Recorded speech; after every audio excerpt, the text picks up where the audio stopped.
All right, peace and greetings, YouTubers.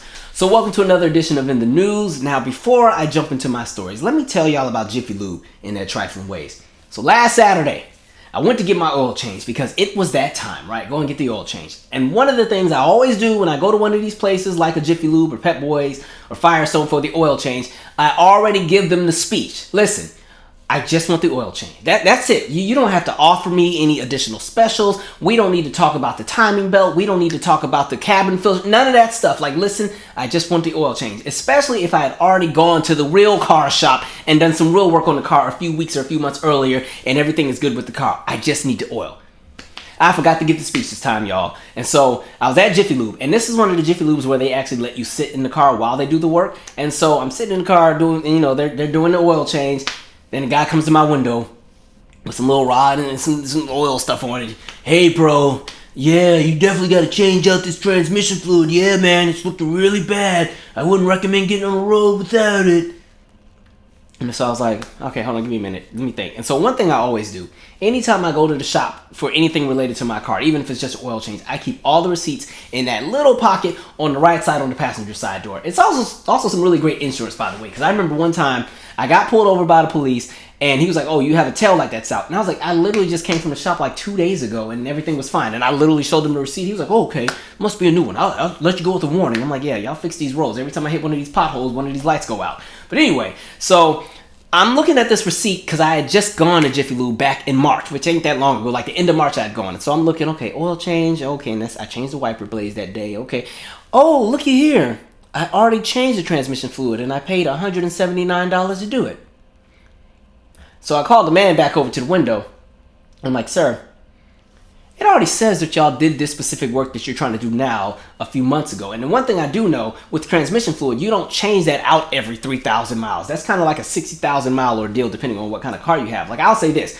One thing my father always made sure was that I would kind of know the basics of a lot of things. I didn't have to be an expert, but I should at least know the basics. So when it came to like my car, he made sure I knew how to rotate my own tires, change my own brake lights, know a little bit about the oil and the transmission fluid and some of those small things so I don't get scammed. Make sure I know how to change my own wiper blades, all that kind of stuff. And, in addition to that, just things about life, making sure I knew how to cook. So you didn't have to be Wolfgang Puck and, be top chef or anything, but you should be able to make a decent meal for yourself. Or if you invite people over, you should be able to make something that everybody can eat that they won't have to go to the hospital for afterwards, stuff like that. Making sure like your hygiene and stuff is together. You know how to shave, you know how to cut the grass, you know how to do a bunch of different things, you know how to look at your finances, how to read your different like all that kind of stuff. And so I'm looking at the man like, so either you guys already did this in March and you're just charging me again for it, or you didn't actually do the work in March and you made me pay for it, and now you're seeing that it wasn't necessarily done and you want to charge me for it again. So what are we going to do here?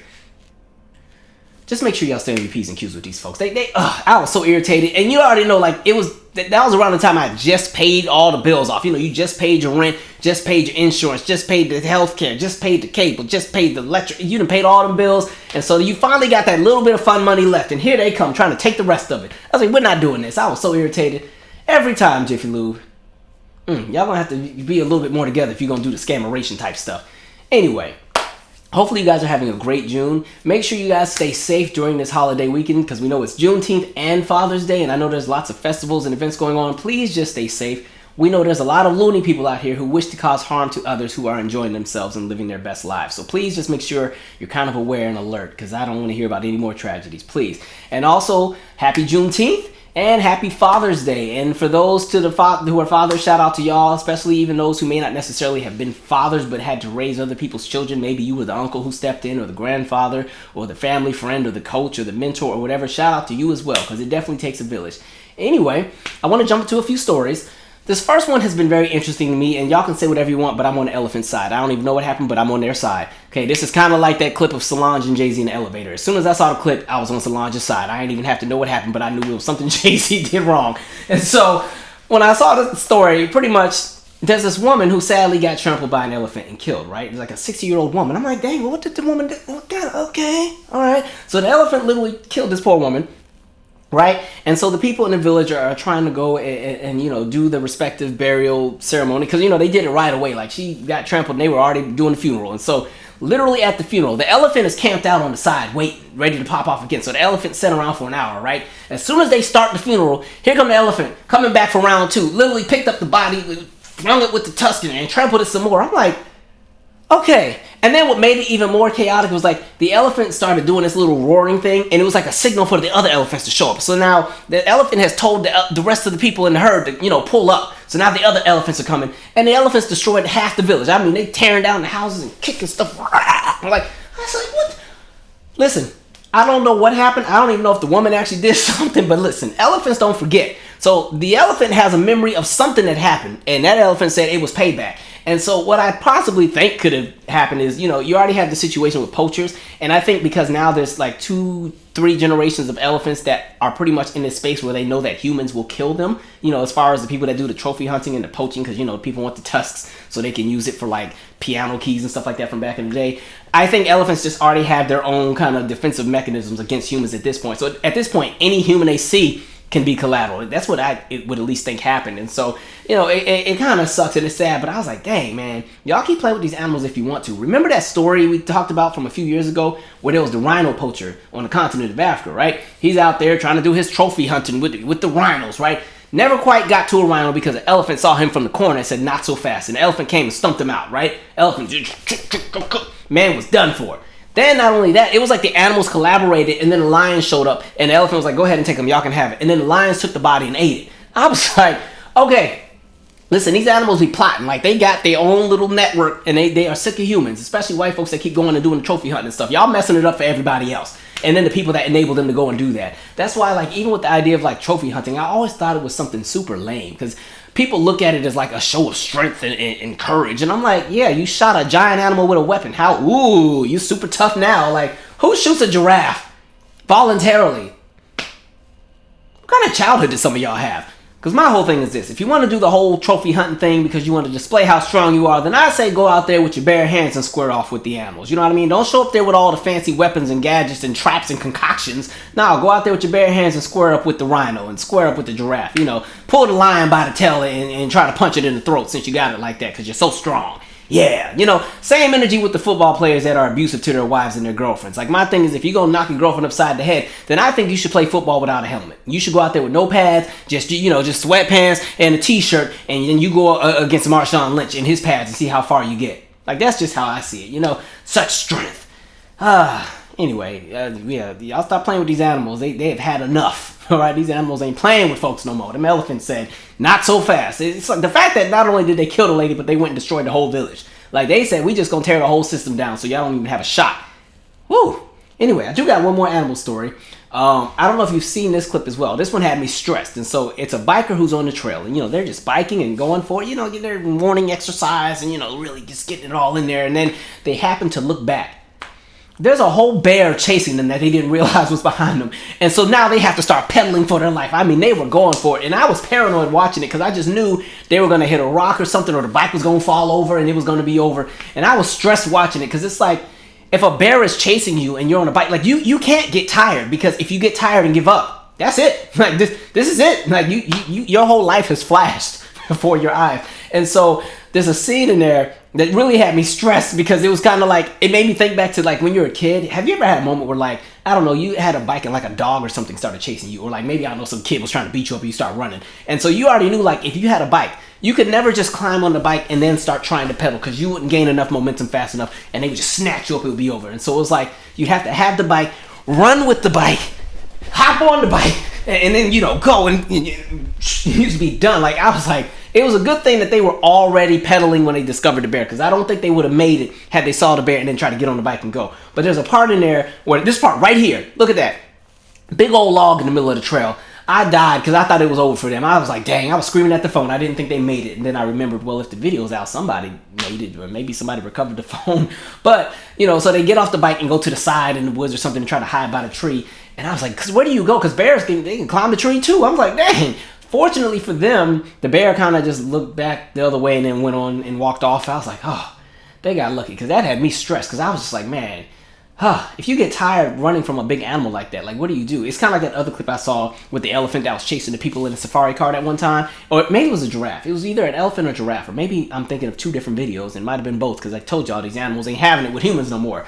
But it just made me think of, like, I remember I used to play football 8th and 9th grade, and the coach, when he used to get pissed off, especially in 9th grade, I forgot his name, but when he used to get pissed off, he would just make us do sprints across the field. And the way we would be tired by the time we hit like the 30-yard line. And I'm talking about the 30-yard line on our side, not even on the opposing side. So you've literally only ran 30 yards. And just having the pads and helmets on in this 80 degrees, you're already like tired and done. And the kids are pulling over and stopping to throw up and stuff. And I'm like, yeah, we would all got killed by that bear. Ain't none of us would have made it. But man, stop bothering these animals, y'all. Anyway. Moving on. And then for those of you living in the New York City metropolitan area, you guys probably know this at this point, but the New York Public Library System is now giving away hundreds of thousands of books for free for children and teenagers throughout the course of the summer. So I would definitely say hop on that, especially if you're somebody who's trying to build a home library at the house for your kids. That's a great way to kind of build up their catalog of books. And I think in the conversation of getting kids excited about reading, I think sometimes where we drop the ball as parents or sometimes educators is that sometimes we make reading punitive. And what I mean by that is the child gets in trouble, so now they need to turn off the TV, turn off the tablet, turn off the video game, and go grab a book. And yes, they're reading, but now it's kind of like their introduction to the idea of reading is always coming from a space of punishment. So it kind of, in my opinion, puts kids in a space where they start to turn away from looking at reading because now it's a chore. It's something that isn't desirable. And I've kind of learned that after working with, all the kids I worked with for a decade and some change. And so I always think that if you want to make sure your kids are still excited about reading, because most kids are excited to read when they first learn how or while they're learning. They're so excited to put together the sounds, and when they can understand that they put a word together, they can't wait to show you, or, they want to write you a story. And all, when they're 5, 6 years old, they just wrote all the words that they know, and somehow it's a story. It don't make no kind of sense. The paper says the Tuesday, Monday, couch rolled stairs, but to them it was a story about a cat that climbed a chimney and started a fire, and a firefighter came and put it out, and then the firefighter adopted the cat. All of that being that them 8 words that the kid wrote on the paper. And so in order to keep a child in that same space of excitement as they learn, we kind of have to get in a space of ensuring that reading is thought of or looked at in the same way that we look at video games, or we look at just hanging with our friends or something like that. Like, it has to be something that kind of highlights the fact that, yes, it's a place where you can step into an imaginary world and anything is possible, and, let your creative juices just flow, as opposed to, go sit in that book and go read that book, and you better read them 3 chapters, and when I come back from the store, you better tell me what it was about. Like, you know what I mean? It kind of shifts the narrative. Plus, we understand a lot of kids read and understand things differently, and some kids are on different levels. So I think the idea of making everything punitive really plays a negative role as to how some kids learn over time, because eventually it goes from them not wanting to read at all to also just not wanting to do anything related to academia or school at all, because it's all now a chore, as opposed to something where you can have that element of excitement to learn. And so I remember thinking back as a child, I loved to read in the early years. Like, my parents had me, I was in the little Dr. Seuss club, so you'd get a new book every few weeks, and then I was reading all of the Bernstein Bears and the boxcar children and all that crap. And then I hit about 12, 13 and hated reading. You couldn't get me to look at a book. I wasn't doing it. And oddly enough, what got me to read again was I had such anxiety on airplanes because we flew a lot, and I'd always be just so paranoid about the turbulence and everything else that reading books actually was a pleasant distraction, because while the plane is getting tossed up and down and the soda cans are falling off the cart and rolling down the aisle and people are screaming, I could have my eyes like literally locked in the book and locked into the world of whatever it was that I'm reading. And I really discovered that I liked a lot of books about music and pop culture, and so that's really what locked me in. So I'd also say, like, for those who may have kids that don't like to read, find something that actually interests them to look at or read. You know what I mean? It doesn't always have to be a specific type of book that you think is most appropriate that they can learn from. Let them read. It's like, I had, like, even at the center when I was still there, like, there were kids that, they loved all the anime books. And really what was so interesting, like the anime books, it's like they're written on the opposite side of the book and like upside down and some other stuff. Just that piece alone had kids interested. I was like, okay, well, cool. If you sit there and you read that one, yeah, we can make this work. And so just kind of finding what works for different groups, I think is always a great idea. I did not mean to get on my soapbox, but y'all know how we do here. We have our conversations. So yeah, for those in New York, I think it's a great idea. And yeah, definitely load up, build up those libraries. That'd be a really cool thing. Anyway, moving on. I see Beyonce is back. It's funny, I was trying to go to sleep last night and then my phone started buzzing at like 1 a.m. And so apparently Beyonce has a new project entitled Renaissance that is coming out on July 29th. We shall see how it goes. Hopefully there's some up-tempos. Like I've told y'all before, in music, I just miss the era of people making up-tempos and songs you could actually dance to and songs that were feel-good. I'm cool with the vibing out music, but the fact that that's literally the only thing we get, I'm bored with it, I'm tired of it. Give me something else, please. And so hopefully, you know, because she carries such weight in the industry, she can kind of push a resurgence of just introducing some newer sounds or popularizing some newer sounds. There's a lot of really great artists that are out. And so hopefully, you know, with a lot of the new acts that are coming out with some really great music that are trying, now that you have somebody with a bit bigger of a caliber that can kind of influence different trends, hopefully, you know, I'm sure the project is going to be good. It's been, when is the last project? But I forget. Lemonade was what, 2016? So it's been a good minute. I know she's had some joint projects with Jay-Z, and I know she did the stuff for The Lion King, but as far as like an actual Beyonce studio album, it's been a good minute. So I'm sure, you know, there has been a lot of time for creativity. And like I said before, I said this when the pandemic first started. I said a lot of acts, as the pandemic would you know, well, not really pass on because we still in it, but as time would progress and a lot of people who had to slow down during the pandemic, I said there's going to be a lot of really great music that will start coming out in like 2022, 2023. So I'm looking forward to it. Hopefully she goes on tour. I didn't get a chance to go to the Formation tour because there was another tour I was supposed to see that same day in Virginia, and that artist canceled. I don't want to talk about it, but I did see the Miss Carter show, and it was a really great show. And so I do think this is probably going to be her last hurrah for a while. I feel like based on just how I'm looking at the marketing and everything they're doing, I'm sure this is the last Beyonce-esque project where she's going to go full out and go hard. And I honestly think she's going to kind of get in a place where she repurposes her career and kind of slows down just to kind of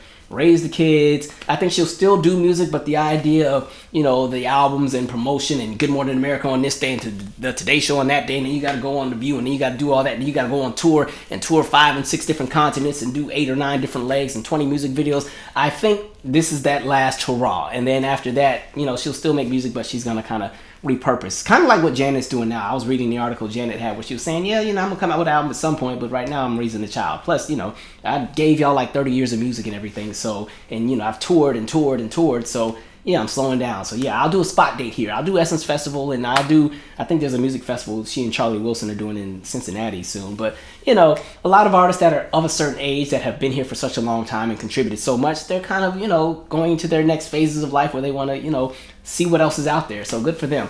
And so I'm looking forward to it. I'm sure it'll be a great project. And then for you fans of the Martin sitcom, the reunion special is now out on BET+. I haven't had a chance to see it yet, mainly because it literally came out today. It's Thursday right now. By the time this is uploaded, it might be Friday or Saturday. But when I get a chance to see it, we'll definitely talk about it on the next In the News or the next live session. I think when it came to Martin, what made the show work for those who were really big fans is I think the cast just had a really great chemistry. And so it really made the show do what it was supposed to do in regards to the kind of humor that it had. Because Martin was really a lot of cold humor and improv. And sometimes that doesn't work because cold humor can come off as a little forced and kind of turn people off. But I think because of the way that the cast connected with each other, the jokes would just always land right. And so sometimes things that weren't even super funny could be hilarious if it took place on Martin, if that makes any sense. If I had favorite episodes, one of the favorites would definitely be the episode when Gina got the boot on the car. Like, I always thought that was a really funny episode. And what was so shady about it was the only reason there was a boot on the car is because Martin got all the tickets on the car. And he knew she had the boot on the car, and he knew she didn't want to tell him. And so he had her going and doing all these out-of-pocket things just to be a troll. And so he sent Gina to go and get that sack of potatoes and the water hose and the wheelbarrow. Like, that was the funniest thing to me. Mainly because I always say Gina reminds me of one of my friends and how they react anytime something chaotic happens. It's just always so funny to me. And so I always like that episode. I think Tisha Campbell is very underrated as a comedic actress. And to be honest, I think she actually was even funnier on My Wife and Kids. Like, I think that was a show where they allowed her to really just shine and pretty much be the face of the show. I thought she upstaged Damon Wayans on his own show because she was hilarious on My Wife and Kids. Other episodes, definitely the Biggie Smalls episode is a funny one. Anything with them doing any kind of singing, especially with Tashina Arnold, because I always love to hear her singing voice. I think she's just an excellent vocalist. I wish she would have pursued music maybe, because I think there could have been some great things that we could have gotten from her as an artist vocally. But that Biggie episode was always really, really funny. The episode when the CD player goes missing and Martin does the whole interrogation. That one is hilarious because you see Tommy literally almost break character. They're trying to hold it together and not laugh. And even the episode when they're on a ski trip with the white girl named Aquanetta, like, that's a funny one too. And so yeah, Martin is an interesting episode or interesting show, and it's funny because I remember Living Single and Martin used to both come on back to back, and what was so interesting is very different styles of writing, but they connected with the same audience, because when you talk about the ratings, there wasn't really a drop off between either show when it would switch from one to the other. People really watched both. So, it's interesting. I love a lot of humor and comedy, and I love to laugh, so I will definitely check out that reunion episode. Now, what I did get a chance to see, I got a chance to watch the J-Lo halftime documentary on Netflix the other day. And first of all, let me say this. Y'all had me ready to go out there and fry J-Lo up because people on social media are messy. They were making all these posts like, yeah, J-Lo had said she was insulted that she would have to share a stage with Shakira and all this other stuff. And I'm over here like, who does J-Lo think she is? Like, about to lighten to her. Because again, J-Lo and I have a unique relationship. I like her when she's in her element that works for her. When she steps out of that element, I be side-eyeing her. An example would be like when they let her do the Motown tribute on that one award show. I almost went into cardiac arrest watching that. Like, who in their right mind thought that was a great idea? Like, what are y'all doing? Like, stuff like that be stressing me out. I wanted to fight all the interns over there who decided to do that. But I think when she's in her element, I think that's when I really like what it is she does. I think as a performer, people give her a lot of flack for her vocal ability, but I think as a performer, I don't think I've ever really seen a J-Lo performance that's in like a J-Lo element that wasn't a decent performance, because she's always a hungry performer. And I think because the industry doesn't really respect her like that, and a lot of the general public is kind of wishy-washy, she probably, in my head, feels that she always has to prove herself to kind of get any kind of acclaim or respect by a lot of her industry peers and fans of music. And so she always goes above and beyond when it comes to putting together live shows that are in her element. And so when I watched it, I really enjoyed watching like the behind the scenes of how she put the show together. I love to see what people do in regards to all of the prep that goes into those performances, because it's crazy that you have like a 6 or 7 minute performance and it takes months of preparation in regards to the staging and the dancers and mixing the music and getting the arrangements together and all of your social cues and the blocking. You're going to stand on this part of the stage and then move here, and then you got to be ready because something's going to come out the floor, so then you're going to come down here and there's going to be a wardrobe change. You're going to switch into this, and even the outfit you put on, it's going to be a tearaway so that we can just get down to the last finale outfit. Like, stuff like that really interests me. I always think it's really cool. And so I definitely admire the work ethic she had, because she definitely was putting in work in regards to putting that show together. And again, she's also not 25 anymore. She's definitely, I think, about 50 years old at this point. And the fact that as a performer, she can still hang in there with like just the rest of the 20-year-olds, I think that's pretty dope. So I thought it was a decent documentary. I think it might help you look at her differently. If you always got smoke for her, you might be like, okay. As far as that actual performance, I ain't gonna lie though, I did like Shakira's more. And I think it's because somebody like Shakira, at least for me, I didn't really know that much about her minus a few hits that she had back in the day. But as a performer, I never knew what it was she was gonna bring to the stage. So as I watched, and it's still after NFL, by the way, I watched it on YouTube afterwards. Anyway, as I watched, by the time she got to Waka Waka and was doing that footwork, and I was like, she's really kind of killing this. And this is after Shakira had played the drums and played the guitar and did the belly rolling and did the crowd surfing and did all these different things. And I'm like, okay, I actually like this. She cool, because again, like internationally, Shakira's this really big giant entertainer, but in the United States, she didn't have as big of a career as she did around the world, especially in Central and Latin America and South America. But I thought she had an amazing set. I think J-Lo, if I had a favorite portion of her performance, it was the closer. Oh, it was the portion where she does Get Right, because Get Right that's that one J-Lo song I do rock with. Get Right and Feeling So Good and Whatever You Want to Do. Those are my 3 J-Lo, them the 3 that I be talking my trash, but them 3 come on like, hey, I be like, dang, I gotta enjoy the music quietly. Don't want too many people to know. So I like to Get Right, but I really like the closing that she did when, doing like the salsa dancing and everything, and they're flipping, and I thought that was dope. So I think that show as a whole, like with the two of them together, was a great combination, great performance. And so yeah, it's definitely on Netflix. They also follow her awards show, awards show season journey, because again, the movie Hustlers had come out, and Hustlers was actually really good. Like, see, J-Lo I rock with as an actress. I have no beef with any J-Lo movie. I've always been entertained by the movies. I just don't like the politics that went behind some of the stuff that goes on with her in music. Not stuff she may have necessarily done, but a lot of the people that were behind certain movements they wanted to push. But That was kind of jacked that she didn't get, you know, some of the awards for Hustlers. I thought she did a great job on that. Especially a movie like that, to me, is a very physically demanding role. And again, J-Lo is not 25. She's doing a lot of things that a lot of people have already hung up on after a certain age and are like, forget it, give me the stunt double. And she was doing half of that stuff. So good for her. So I thought it was a decent watch. Anyway, something I found out was really cool. There's somebody on Twitter, name is Kyle AB. And so pretty much what they were saying is, they said, so I bought 35 screenplays to some of the best black movies of the 90s, a golden era for black cinema. I've read most, but I want to release them all for free because I believe this collection should be a birthright for black writers. So these are the shows that he literally, because mind you, he posted the Google Drive link, so you can literally go to the link, download the scripts, have a good time. These are the scripts that are out there. Life, Best Man, He Got Game, Coming to America, Belly, Soul Food, Love Jones, How Stella Got a Groove Back, Eve's Bayou, Baps, The Preacher's Wife, Thin Line Between Love and Hate, The Nutty Professor, Set It Off. I'm gonna have a good time with that script. That's one of my favorite movies. Players Club, Girl 6, Waiting to Excel, Vampire in Brooklyn, Dead Presidents. I'm gonna have a good time with that one too. That's another one of my favorite movies. Clockers, Bad Boys, Low Down Dirty Shame, Jason's Lyric, Friday.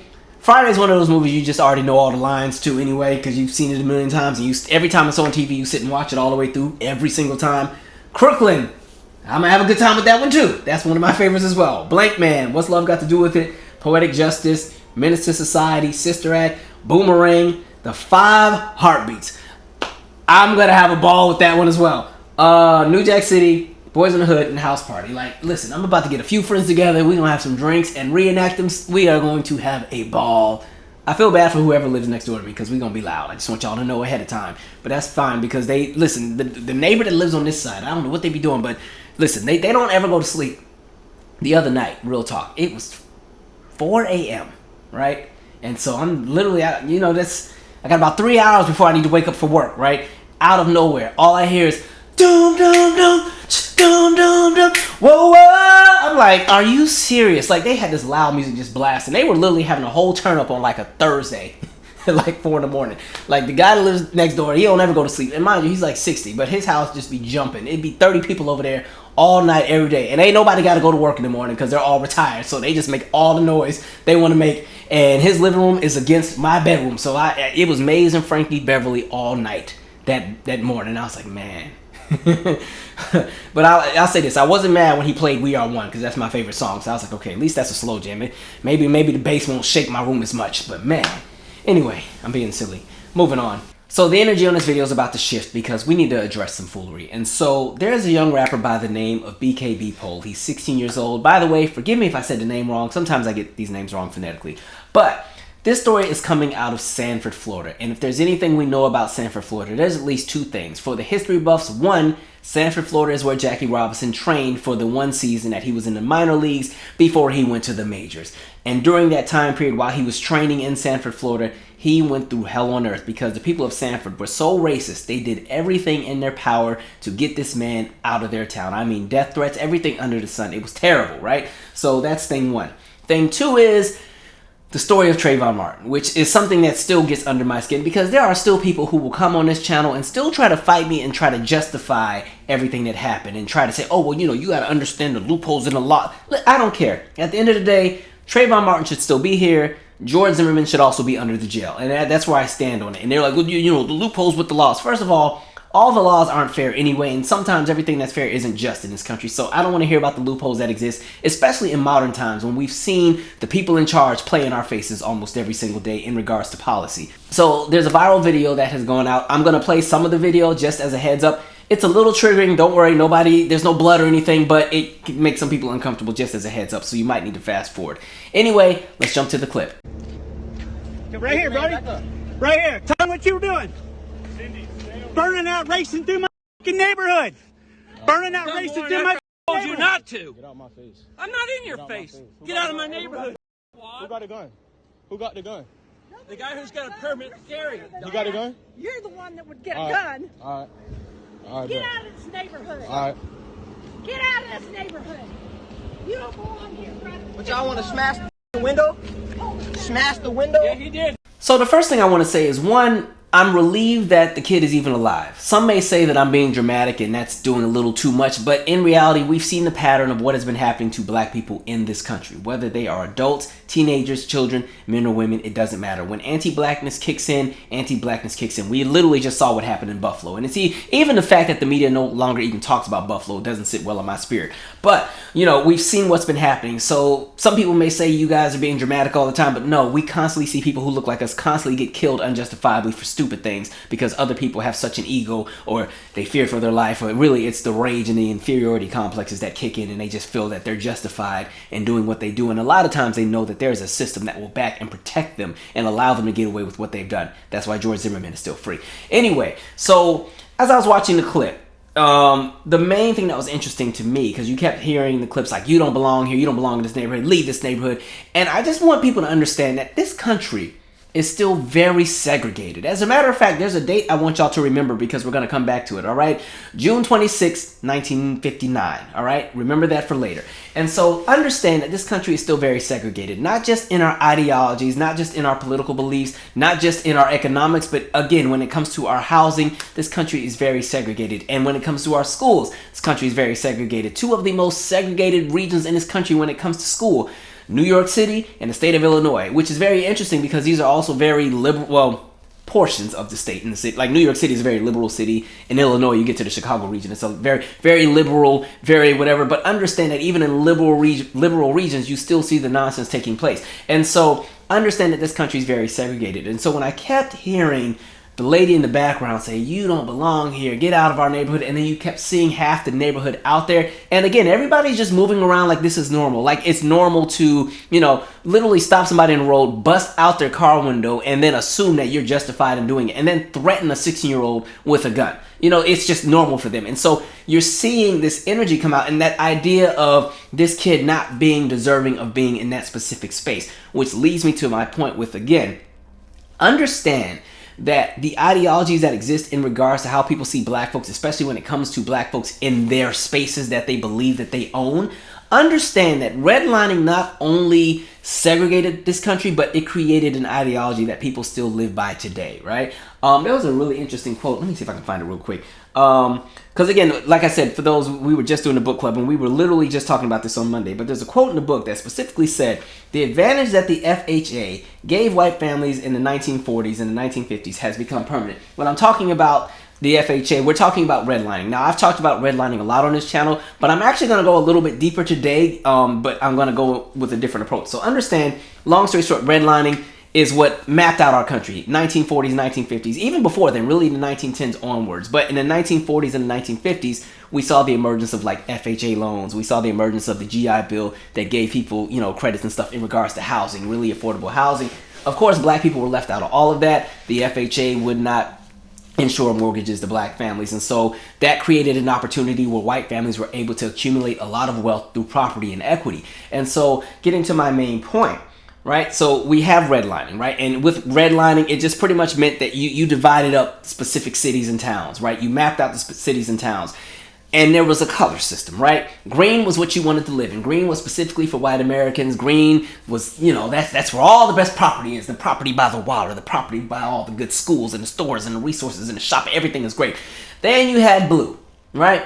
Still pretty good, but it's kind of in a close proximity to some of those other neighborhoods that are too close to those other neighborhoods. So blue, there's blue. Then you get yellow. Yellow is kind of those neighborhoods where, the whiteness has been tainted. You might have a few Latinos in this mix. You might have a few Asians living in this area. You might even have a few people that are Irish in this area, because this is right at the cusp of when white Americans decided to start identifying as white and not just as Polish or Irish or Italian or German or Finnish or, Dutch. Now we understand, because again, the creation of unions has been going on for the last 30 years. They recognized there was more power in number in regards to unions and being able to get things done by seeing themselves as white. And we could have another conversation on what happened with some of these unions as far as how they literally use their power to fire black people as well and ensure that black people could not work in specific companies. I'll come to that on another day. But they recognized that was what was happening. And so in regards to the color, you had green, blue, yellow, and then there was red.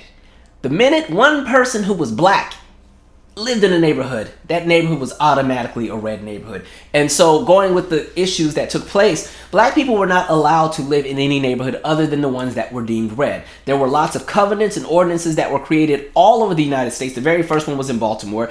And so it started and created a space where black people weren't allowed to live in certain regions. And so what ended up happening, right, as we talk about what happened over time is families were literally stuck in specific areas, and it didn't matter how much money you made, it didn't matter what was going down, you could not get into some spaces. So even if you were a wealthy black American and you didn't need the FHA loans or the mortgages or anything because you had the money, didn't matter because there was a covenant that ensured that you still couldn't move to that neighborhood. So now we have these neighborhoods where you have black people in very densely populated areas and highly concentrated. And what was also very interesting is, you know, black people often were overcharged for their housing, right? And so a lot of times the housing was so expensive that black families had to find ways to ensure that they could take care of themselves. So now we get into the space where you have multiple families living in units together trying to pay the bills, because again, black families were also taxed at higher rates than white families during this time period.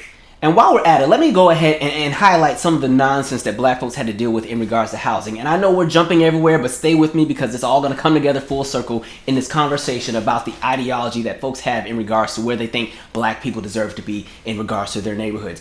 But one of the things that was taking place when HUD was doing its audit back in the day, they pretty much discovered that black neighborhoods were way more overassessed in regards to property taxes. And so black neighborhoods and black families often paid way more in property taxes than white folks. You can take a city like Baltimore, where the tax burden in white neighborhoods was 1/9 that of black families. Mind you, we already know which demographic in the country had the money because they already had equity and generational wealth from property and ownership from all of those moments where they're able to have a piece of something that black folks were not allowed to have, mainly because policy enforced it. You know, literally backed by the federal government, where you have covenants and ordinances where folks can't live in certain neighborhoods. And so you have that taking place.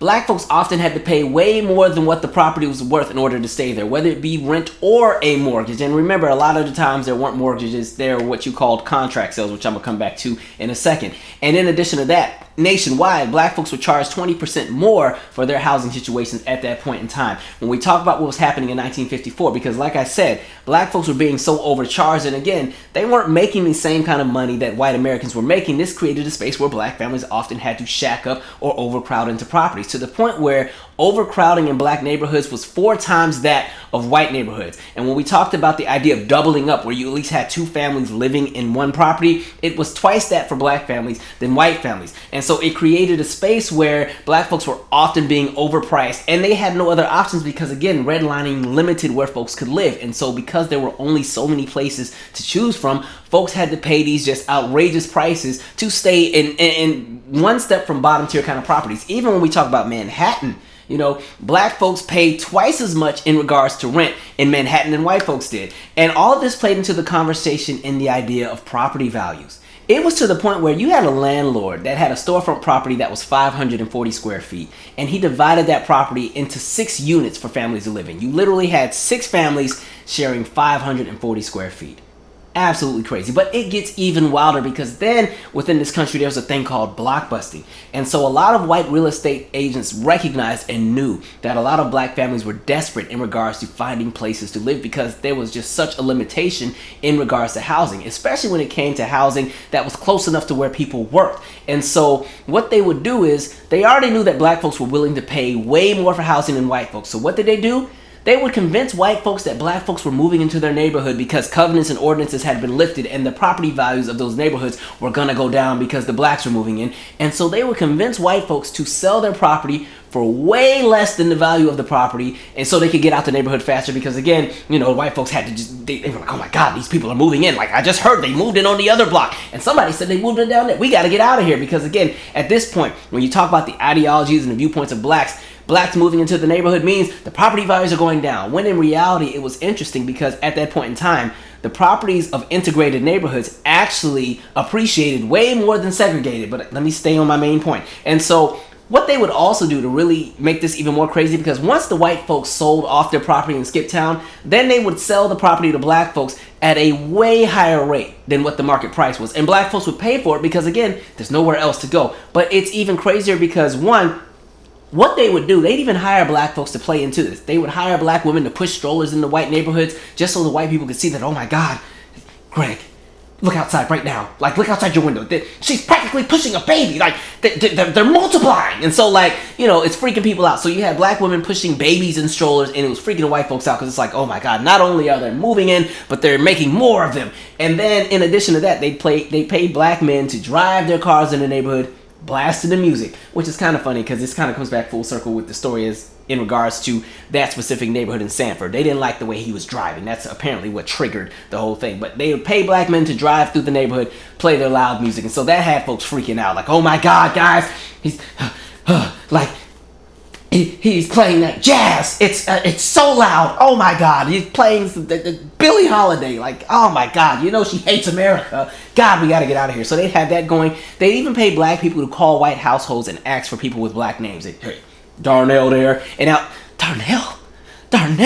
You know, so folks were getting up out of there. And so white folks would get out, black folks would move in, have to pay a much higher rate. And then the worst part, because black folks did not qualify for mortgages at that point in time in regards to the FHA, and they were left out of the GI Bill, they paid into what you called contract sales, where they go into these really crappy contracts where, yeah, you're going to get this house, but you're going to pay for everything in installments. And with that, you will not be eligible for any equity on this property for 15 to 20 years. So you will never make $1 off of this for 15 to 20 years. This is just a place to live, you know, to live. Something goes down and you move out, so be it. You leave empty-handed. At least you had a place to stay. You will never make $1. It doesn't matter if you add a pool in the back, if you have the just top-notch landscape and you add a bedroom, this property will be worth exactly what you paid for it when you got it for 15 to 20 years. And in addition to that, if you miss one payment, eviction comes in because they recognize that once you get out, the next family's ready to move in. And so it was just all over the place. It's absolutely crazy. And so when you kind of put everything into account,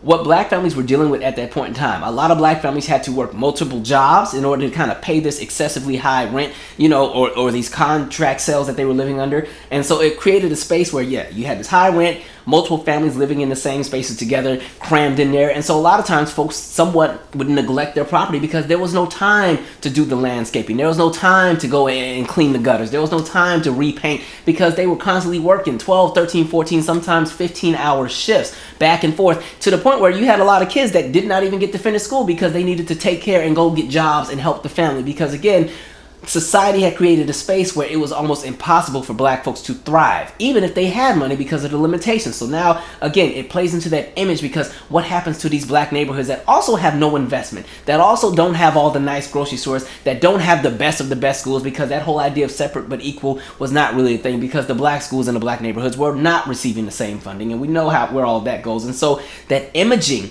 of black people gets worse and worse, and again, it kind of cements that white fear and that white rage that already exists against black folks. And it's like, well, look at their neighborhoods, look how they carry themselves. I mean, I wouldn't want them in my neighborhood. And so it gets even crazier, because we're still not done. So at this same time period, while black folks are dealing with their nonsense, you're starting to see the emergence of white suburbs, right? This is the 1940s going into the 1950s. Levittown is the perfect example. I'm not going to spend all day on Levittown because we've talked about it 2 or 3 times on this channel, but just know that Levittown was a white suburb built in Long Island County, New York, right? And so this was going to be the ideal neighborhood, the kind of place where white families would move to, because this was the new wave of America, the new element and the new aspect of patriotism, moving into these new spaces and getting your own single family home with a nice yard. Levittown is pretty much the neighborhood that will create the idea of the white picket fence, and that neighborhood with the nice little cute doggy that's walking, and you know, you bring the cherry or the apple pie to the neighbors that move in. Hey, welcome wagon, you know. So all of that pretty much comes out of the area of Levittown. Now again, this is a whites only neighborhood, no ifs, ands, or buts. And you started to see a whole bunch of other Levittown type neighborhoods pop up. So that's what's happening on the white side of town. Now, coming back to where the Negroes were, so then I want to use an example like 1942 Detroit. So the people up top, in regards to those who were developing the city, decided, okay, we're going to create a space for black folks to live in. Because at the same time, there's still a lumber shortage, because it's World War II and things have been repurposed in regards to, you know, where things are going to go. So a lot of times they had to cut back on what was being used for, you know, our luxuries and everything, and it needed to go to the war. I did a video on, maybe it's my Steve Harvey video, but I talked about, you know, literally how even housing projects initially were for white families because they were pretty much on hold waiting to get the go-ahead to build their single-family home. So in the meantime, stay in these housing projects that were created until, you know, things open up. And back then, housing projects were not the 80-foot, you know, 20-story high-rises that we saw in places like Chicago or New York. You know, these were properties that had parks and playgrounds. So another conversation for another video. But anyway, so the developers in the area decided, okay, we need to create a space for a lot of black folks because there's nowhere else for them to live because they can't live amongst these white folks. And so they were going to create the Sojourner Truth Projects. And so some folks up top was like, this is a great idea, but we're not about to spend that kind of money on those people. So why don't we make this a whites only housing project? And so they did. And so you had a lot of white folks living in a neighborhood named after somebody black. And so you had the Sojourner Truth Project. So then you had the Detroit Housing Commission say, well, we still need to find a place for these people to live because we already allocated money specifically for black folks to have an area to live in. We got to put them somewhere. And so they find this plot of land in this industrial area because, again, you know, they love to put black folks next to a factory and in a space where there's no green space, no trees, no grass, no clean water, nothing but metal, dust, and glass. And so they have this area allocated and they're going to start building this property, and this is going to serve as housing projects for black families. Only problem is white folks were like, no, it's too close to our neighborhood. It's not far enough from us. So then that idea got shut down. So then the commission was like, well, we'll put them in Sojourner Truth because we ain't got nowhere else for them to go. So now they're moving black families into Sojourner Truth projects, which at this point is where white families are living. The white folks got pissed. Oh, they rioted. I mean, it got to a point, there's a big giant race. It wasn't really a full-out massacre. They weren't killing nobody, but, you know, we've seen what happened in the past. But it's a full-out race riot, and, of course, all the black folks get arrested. So over 100 people get arrested. Only 3 of them were white. And you know what's crazier in all of this? One of the main people that was pushing the kickback and the protest for black folks moving into the Sojourner Truth apartments or Sojourner Truth projects, freaking Eleanor Roosevelt, the same woman y'all love to gas up and try to paint. Oh, she was a hero, and she stepped in when her husband. Nah, she was just as trifling as the rest of them. She was one of the main ones leading the charge. Don't have them Negroes coming up in here. Eleanor Roosevelt. I don't know who gave white women the PR of being the moral compass of the world and just being so loving and warm, but whoever their PR was, they did a good job up until about 2005 because they had all of us convinced that every white woman had just a warm heart, you know, and they were all heroes. Again, I'm not trying to speak for everybody, but kind of nonsense. Eleanor, mind your business, Eleanor. First of all, you weren't even a part of this conversation. How you gonna jump in and try to lead a charge? And they got all kind of statues named after her. Anyway, but it gets even crazier because, again, I gotta drive my point to bring everything home. This will be my last example, and then I'm gonna bring this back to the rapper. So stay with me. So in addition to this country being segregated by housing, it was segregated in every aspect and realm, especially in education, because, again, folks didn't want their kids going to school with those kids. And so let's talk about that date that I gave you. Remember when I said June 26, 1959? Let's take a trip to Virginia, shall we? So we remember in 1954, you have Brown versus Board education. Schools are now supposed to be integrated. Segregation is now illegal. Now, a lot of the schools were not integrating. You wouldn't see a lot of schools integrate until after they started busing in the 70s. But I want to go to Prince Edward County, Virginia, right? And so it was pretty much determined that, yes, you guys have got to integrate your schools. Now, at this point, this is 1959. And so the people in charge as far as the school board, which, again, voted in by the residents of the county. And again, remember, black folks don't have voting rights at this point in time, so none of them were voting for anybody on the school board because, remember, our elections were not just about the president and the governor. This is electing your county sheriff, your county supervisor, you know, all of these different positions locally that play a huge role and will directly affect you a lot faster than what's happening from the federal level. And so the school board decided, well, we already told y'all, these Negroes ain't going to school with our white children, absolutely not. So you know what we'll do? We'll just close the schools.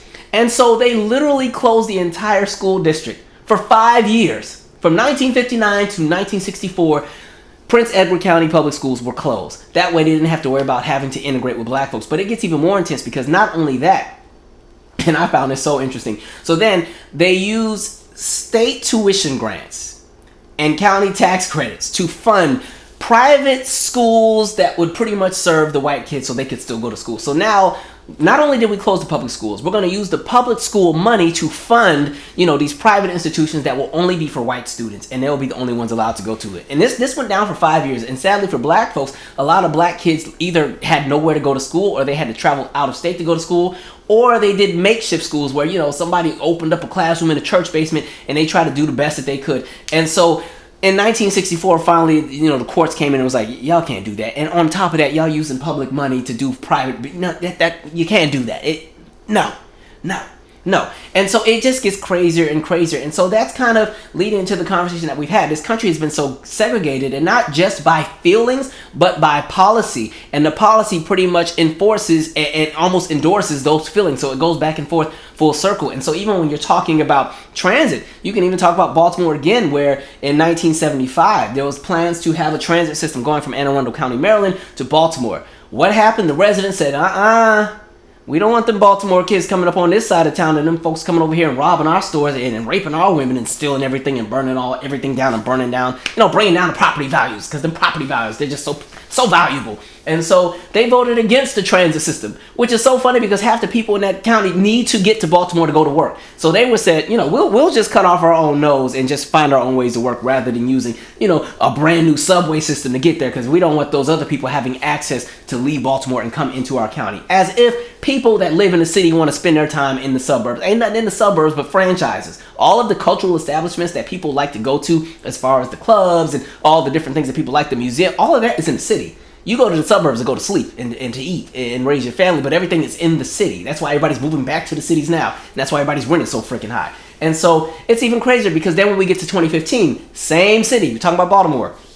There were plans to use a whole bunch of money to, again, enhance some transit that would allow more mobile access in throughout the city. They said, no, we're going to actually use that money to enhance our freeways instead, which, again, even that project kind of fell apart. So it's just like, you see so much chaos. And I've talked about this before, even like when you talk about neighborhoods in the suburbs where they get rid of the basketball hoop because there's too many black kids playing on it. And so when it comes back to that video, when I, again, hear the woman saying, you don't belong here or get out of this neighborhood, those ideologies, those viewpoints stem from everything we just talked about, right? All of that backstory, because this is something that's been internalized in a lot of white families and white neighborhoods generationally, because they've never had to live amongst other groups of people but themselves. And when they see anybody else that does not resemble what it is that they deem as valuable, meaning specifically white and one of them, now all of a sudden it's a threat. And that's why you're seeing so many issues in the suburbs. That's why you're seeing them. Remember the time when the kids were at the pool in Houston and then the police came and you had the cop doing the barrel roll, going in there like he's about to bust the whole drug ring, and it's just some teenagers playing at the pool, like things like that. You're seeing that all over the country. And so what happened with that rapper is not anything new under the sun. Now the two people had been charged with a few crimes, but we probably, they'll probably get off with that. Donald Corsi, he had 2 counts. One was criminal mischief, the other was like a weapons charge, weapon offense, missile into a dwelling, vehicle, building, or an aircraft. And then the other guy, Howard Hughes, again, criminal mischief and then battery to touch or strike. And so we'll see what happens with that. But that was absolutely crazy. To the fact that you think you can bust somebody's car window out and think it's all good.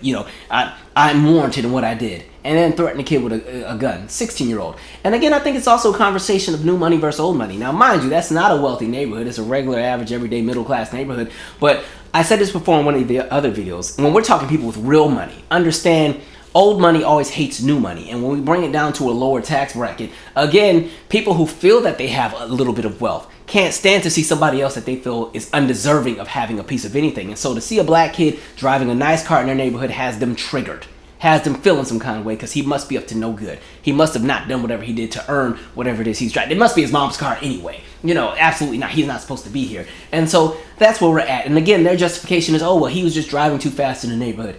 He was driving like how teenagers drive. It's teenagers. That's a universal thing. Teenagers get a car and just do the most. Even the ones that I used to work with, I used to always tell them, listen, when y'all get your driver's license, let me know so I know to stay off the road, because y'all drive crazy. Like, I don't even want to be around none of y'all. Like I said, I'm not doing no street parking. I'm going to be in the garage because y'all ain't tearing up my car. And so, yes, we will see what happens with this story. I know we went all over, but I felt like we needed a good history lesson. Just understand that a lot of the viewpoints that exist today stem from policy and have origins of things that happened in the past. And that's why I always say history is important, because everything comes back full circle. And I could jump into the CRT conversation and jump as to why people always want to kill that conversation as well. But just understand, everything is full circle. These are not isolated events. These are ideologies and viewpoints that have been embedded into the mindsets of many people in this country. So I'm going to wrap up this video because I do believe we've covered a lot. There was a few more things I wanted to cover, but you know what? I'll save it for the live. So anyway, we've covered a lot. Share your 2 cents. Stay safe during the weekend, please. I'm out. Subscribe. What you got there, what you got, what you just did.